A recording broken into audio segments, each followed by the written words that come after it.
Welcome to the Mesmerizing Marketing Podcast, where we take a deep dive into the latest marketing trends, tools, and tips, and provide you with the top resources you need to thrive and make your marketing mesmerizing. And now, here's your host, Dimple Dang.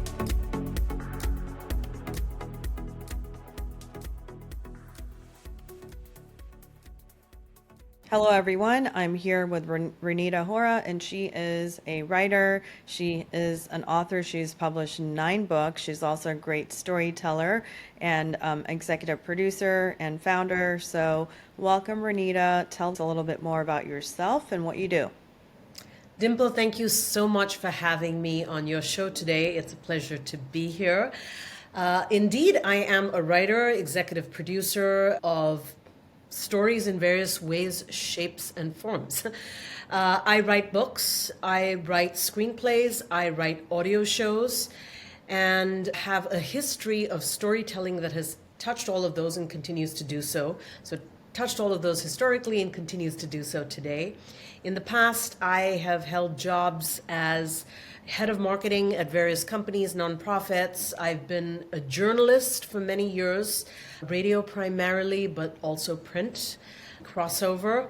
And in the last few years, actually since mid-pandemic, I have decided specifically to focus on my own IP, which, again, as I mentioned, books, audio shows, and screenplays, both on the nonfiction side as well as on the fiction side, although fiction is a whole lot more fun.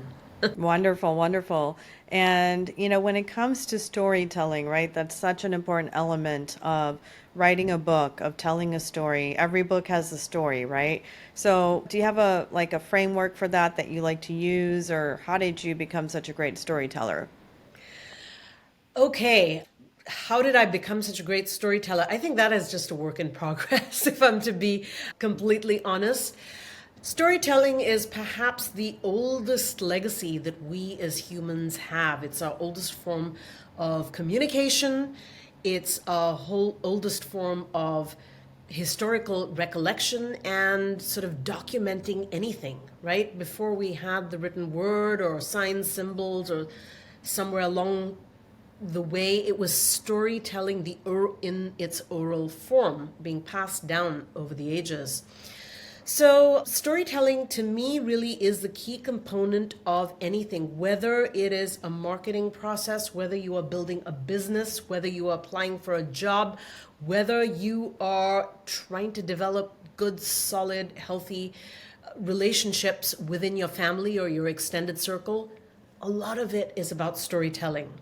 You'll notice that even in the arena of nonfiction, I mean, when it comes to coaching and business coaching and success coaching, things that are very popular and topical today, a lot of it centers around storytelling, how you tell your story, how you frame your story, that sort of thing. So, I mean, this is a whole topic that would take sort of ages to sort of get into and dig into, deep.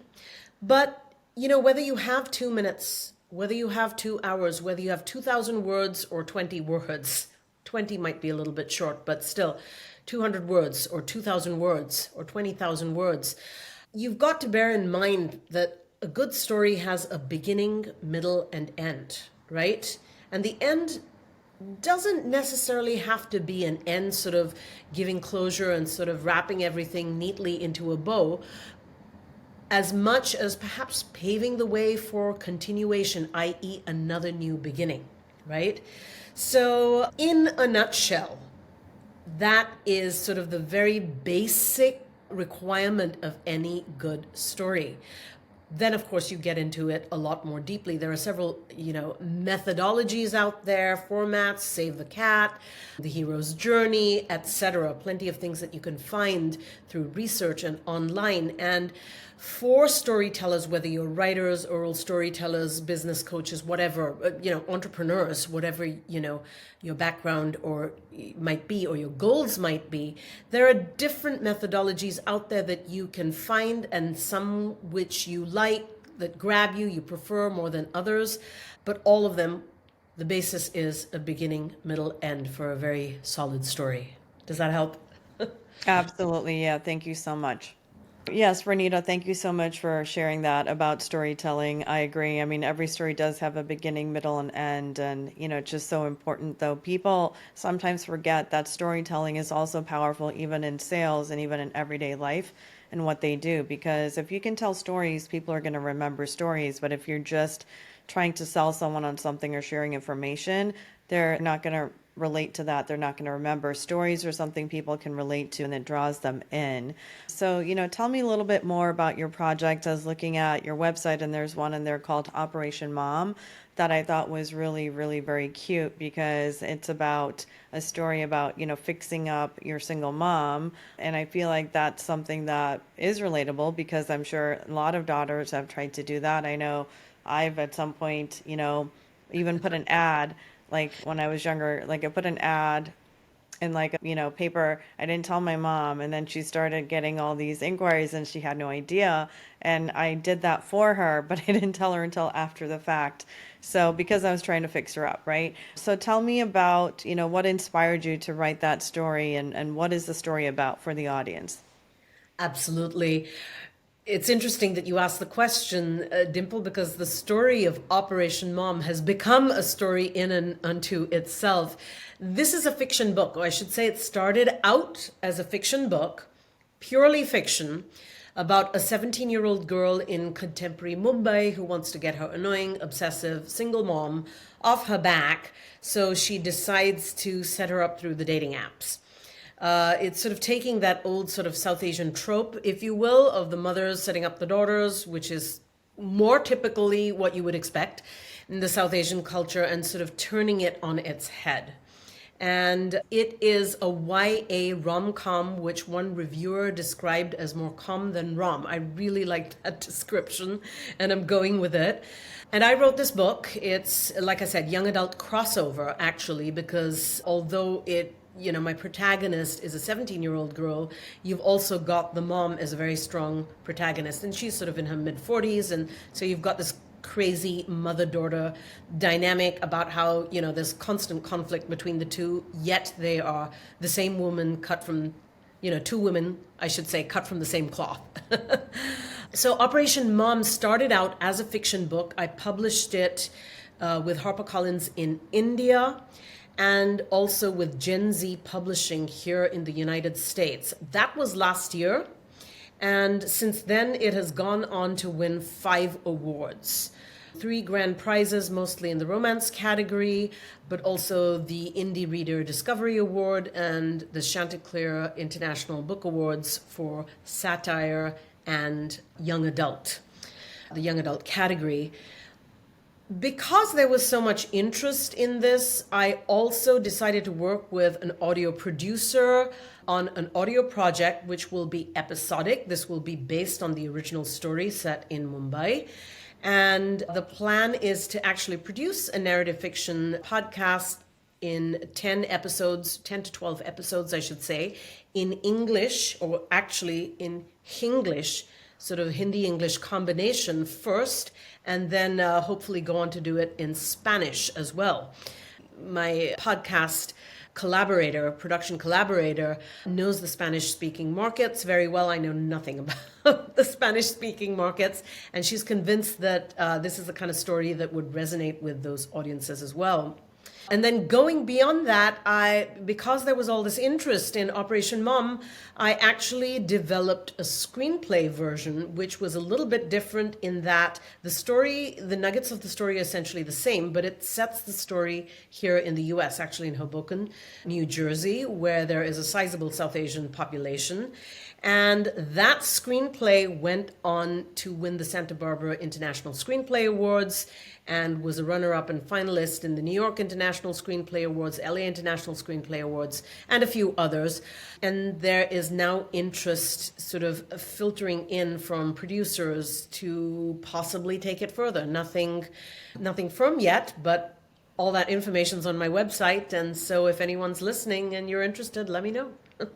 Well, first of all, congratulations. I mean, that's amazing and great job on that. And have to unpack this a little bit. So you said about the, mixing it with English and Hindi and stuff like that. So, because, I'm also Indian, so I speak Hindi. But of course, like when I first, came to America, my parents were like, no, don't speak Hindi, speak English, because they wanted you to really learn the language. And many people don't realize, like in India, like I started, kindergarten there in India, they teach you the language, like English, right? So because it's a little bit more common there. So what's the term that you used for that? And can you explain, like, is it going to be what, mixed, half English, half like whatever language, whatever words come out from whichever words that are known, or?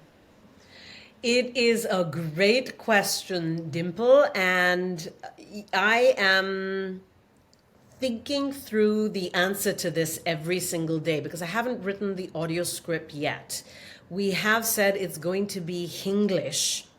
And the reason for that is that, of course, we want to appeal to audiences in general, not just South Asian audiences.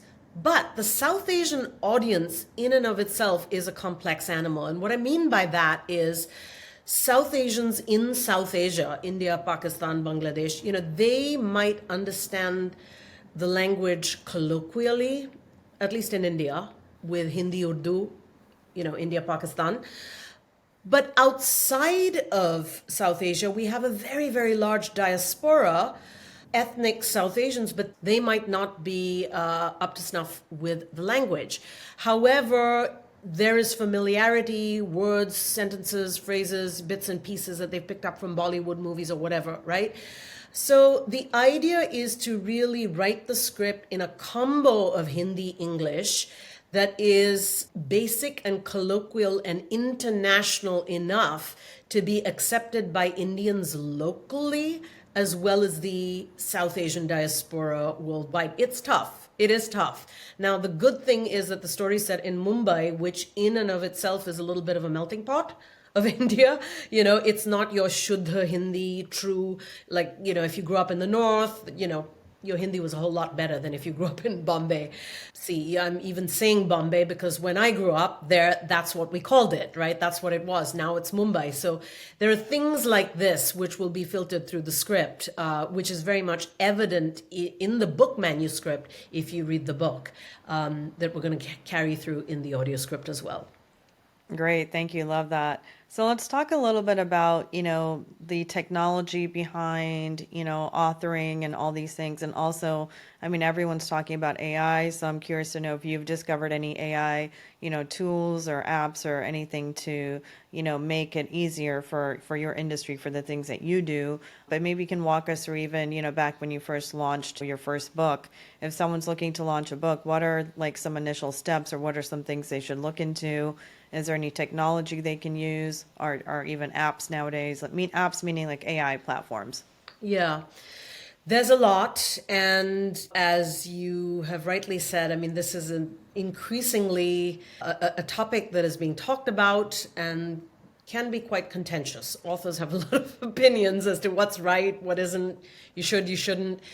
Of course, everybody knows about ChatGPT. That's your basic AI program, and then there are others which are some of them might be derivatives, or some of them might be similar, or just have a similar concept.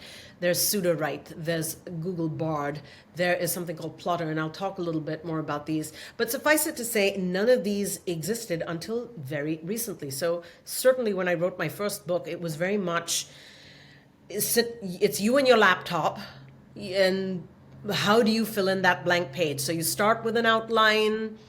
Then I always start with an outline, and authors will do one of two things. I mean, these are common terms. Either you're a plotter or you're a pantser.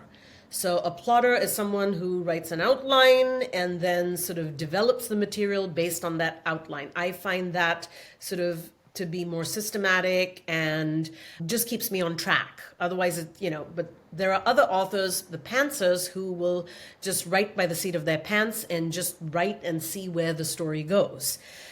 Some of them are brilliant at that. I am not, because like I said, it just would lead me astray. I don't know where I'm going. I get lost in the forest, in the desert. It's lovely, but I'm off track, right?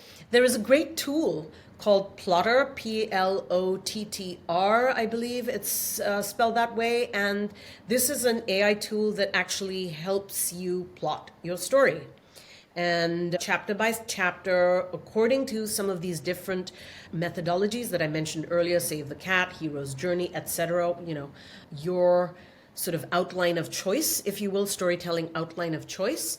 And the idea is that once you plot, then you can stay on track. And it's not as if to say you won't waver, or the chapter has to be exactly like what you put in your outline. Of course, you can develop it outside of that, and that's the whole fun of sort of writing, especially fiction. Nonfiction is a bit of a different animal. You really want to stay on track and keep it tight, right? And then with the AI platforms, I think, like I said, there's a lot of opinion about them, a lot of authors, editors, people in the industry who say, oh no, this is not good, this is bad, because it's going to take over our jobs and things like that. And can it even produce anything decent? You can experiment with AI. And the thing is, AI, I think, is here to stay. It is not going away. So instead of complaining and sort of seeing it as the enemy, and why not try and see if we can use it to our advantage? I have been playing around, and I find that it can perhaps, not ideally, but certainly help me create somewhat of an outline. I find that I have to go into a platform like ChatGPT or Bard over and over again to keep refining, because it's a machine, it's machine learning, right? And it's a machine after all, and it's never going to give me exactly what I want, or it doesn't know the characters that are in my head, or what my ideas are. So I have to write, refine, instruct, refine a lot. But sure, I can use it for help to come up with somewhat of a basic outline. The other thing I find is if I have written something and I need to put it through an editing process for typos and sentence structure and things like that, it can be helpful there. Certainly, I would still rely on a good, solid human editor, because that solid human editor can pick up things like voice, pacing, plotting. This hasn't been fleshed out enough. This is not showing and telling, basic things that are very important in the development of any story. ChatGPT or any AI program thus far has not been able to pick up on things like that. But can we use it to help us? Absolutely. I would not fight. Yeah, I love AI, but I always say, you also have to put your own human intelligence into it. You can't just take what it gives you and use that. And I even, have heard of a lot of people are writing books, using entirely AI, but that's not really the right way to do it. You can write an outline, you can, write something, but then you need to take it, put it in your own words, put your own stories in there, put your own, your own tone of voice, because it's not meant to be a tool just to take it out and flesh out books and sell them directly, but it's a tool that's used to guide you and to help you. So I think for people, it's about learning how to use AI the right way. But if they learn how to use it, it can really cut their time in half in terms of, what we used to do everything back in the day manually. Now, this can do that, and it can save someone half the time if they are trying to write a book, or just even flesh out their ideas about something and character ideas. Yeah, I couldn't agree with you more, Dimple. And also on the nonfiction side, a lot of research needs to be done, citations, references, things like that. And sort of in the old days, we would be sort of Google searching or whatever. That might be the starting point, I should say. But AI can help a lot. I mean, if I'm writing a book about nutrition, I'm just making it up, it could be any nonfiction topic, and I'm looking for articles or source material or whatever, AI can help a lot come up with those resources, a list of them, more efficiently, quicker than in the older days when I was, trying to Google search everything. Yeah, thank you so much. And so when it comes to publishing a book, right, besides putting it on Amazon, where do you recommend that people, get their book out there? And then once it's out there, how do you recommend they market and promote their book to get more people to know about it? Absolutely. So, of course, online stores like Amazon, Barnes and Nobles, bookshop.org. I mean, those are your basic. But there are a lot more platforms out there to put your book on, or an excerpt of your book on, or B, used to help market. So, for example, there's Medium, there's Substack. These are online content platforms that also serve as newsletters or places that you can help build an audience where there are readers already. You can put excerpts of your material out there that then lead to your wherever your book is. It's on Amazon or it's on Barnes & Nobles, whatever it might be. That's one example.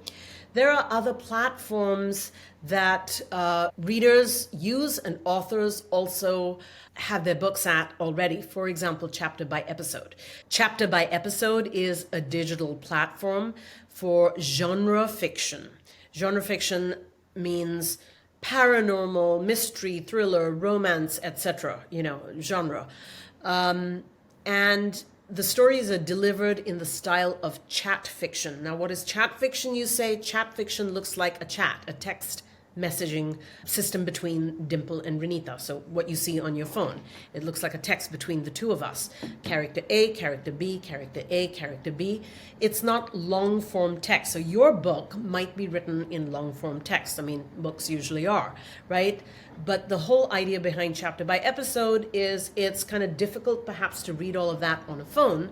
So an excerpt of that story or a shorter version of that story written in the chat fiction form sort of elicits the interest of the reader, and then you can connect to the complete book wherever it's housed, again on Barnes & Nobles or Amazon, whatever it might be. The other thing is, of course, podcasts, and there are many podcasts out there which help to market, talk to authors about inspirations behind your story, so on and so forth. I would love to highlight the True Fiction Project podcast, which is my podcast a little bit, because this really explores the journey from nonfiction to fiction, from unscripted to scripted.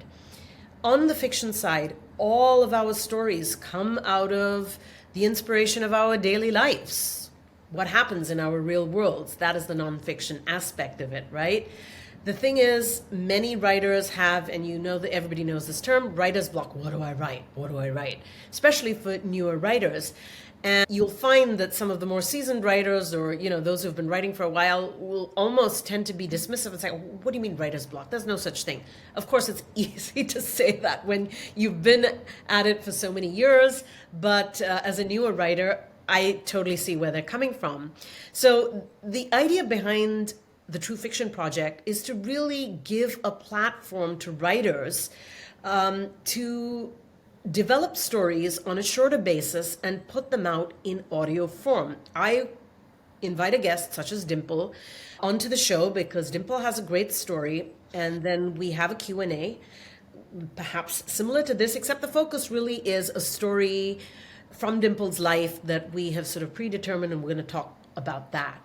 Then I have a roster of fiction writers who listen to that Q&A, and one of them sort of raises their hand to develop a fictional piece based upon something that inspired them from the interview. And I say fictional piece because it could be a full-on short story, it could be a scene, it could be a monologue, it could be a piece of poetry, creative license, right? Any kind of fiction.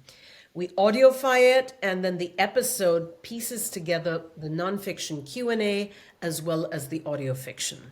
And that is the True Fiction Project, which on the face of it sounds like an oxymoron, and that is intentional.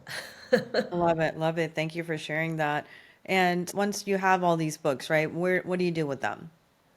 What do I do with them? Well, writing a book, although it seems really difficult, and it is really difficult. Let me know. In terms of for the audience, in terms of promoting the book, right? Because everyone wants to write a book, but I don't think people realize you also need to have a marketing strategy and plan to promote your book to get it out there, because it's not magically going to get viewers unless you already have a huge following, then yes, but most people don't have a huge following. Correct. And this is what I was getting to, is that, writing the book is one thing, but sort of writing it and putting it away on the bookshelf is tantamount to nothing. And many authors, seasoned as well, and certainly the newer ones who've written more than one book, might fall into the trap. I'm not saying everyone will, of their backlist just sort of sitting there and not having it generate sort of income from them. And that goes against the whole purpose of being an author. So marketing your book is incredibly important. And alas, there is no manual for this is the way you do it. There's no magical formula. It's all about how you as an author connect with your audiences. So it could be exactly like this. I'm on a podcast, I'm on a radio show, I'm on a TV show, I'm in a bookstore doing signings and talking to my audiences in some way, shape, or form about my book, about my stories, etc. There are many ways to do this online, and they range from ads, to articles that I might write about a topic that connects to my book. So Operation Mom is fiction, but there might be nonfiction teen magazines or dating websites that require content, that need content that I as an author could contribute to, because somehow I can reference my book and link them back to my book wherever it's available. I find, and I know other authors have said this as well, one of the best ways to connect with your audience is directly through your own newsletter email program. Because the thing is, Dimple, if you picked up my book and you read it, or you read an excerpt and you liked it, then chances are that you want more, right? So if I can connect with you on a regular basis, whether that's monthly or once a quarter, whatever it might be, and offer you bonus chapters or similar content, you are likely going to want to A, read that content, and B, raise your hand to buy my next book when that's out. So it's very important for me to keep in touch with you. And I think, authors might say, well, I wrote the book, it's available in the bookstore and now it's over, but is it really over? Because that conversation with your reader, I don't think, it's up to you to choose whether it's over or not. If you choose for it not to be over, you can continue it. You can always write bonus content, bonus material, bonus chapters. You can always create another chapter which features these lovable characters that I knew Dimple fell in love with because she loved that book and she wrote a review or whatever it might be. But here's a whole new spin on them. So Mother's Day, for example, which was last month, I reached out to my readers of Operation Mom. Mom, that was topical. And Queen Charlotte was the big show on TV, on Netflix.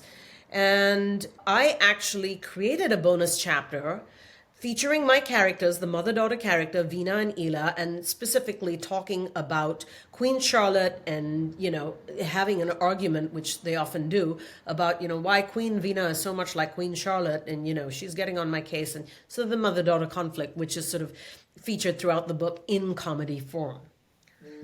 So, yes, reaching out directly to your readers, I think, is an incredible way of doing it.